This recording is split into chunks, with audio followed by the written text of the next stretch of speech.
Hello, my name is Johnny Bannon with Trevor Technologies, and in this video, we'll be going over how we use Git in our course and how to install Git so you can install it on your Windows desktop.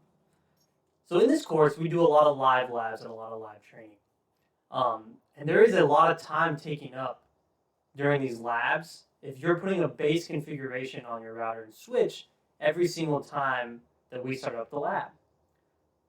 So just like in the real world, how we want to get a good baseline consistency, we're going to do that in our labs as well. And all those lab configurations and our baseline configurations are going to be hosted in our course's GitLab. So it's important that you as a student know how to install Git on your desktop and how to get those baseline configurations onto your local desktop. And the way we do that is by installing Git Bash for Windows and then cloning our Git repo from GitLab locally onto our computers so we can copy and paste to our GNS3 network lab environment. If you're interested in learning about Git and actually what it is, I also have posted videos down below or in this video playlist Git. There's a lot of good material out there on what Git is, how we use it, and just the whole history of Git.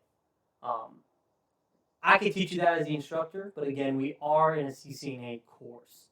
So instead of reinventing the wheel and having you watch hours of videos on Git, when it's such a small portion of what we do in this course, I posted the videos there of other content creators.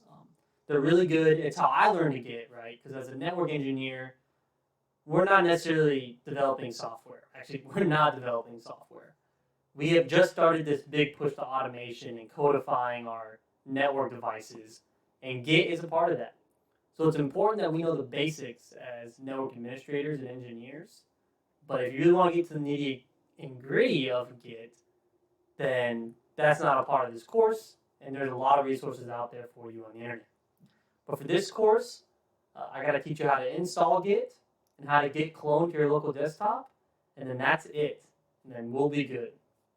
So go to my part 2 video, and there I'll teach you how to download and install, do some basic Git configuration, and how to clone the repo that we'll be using for this CCNA live virtual training course.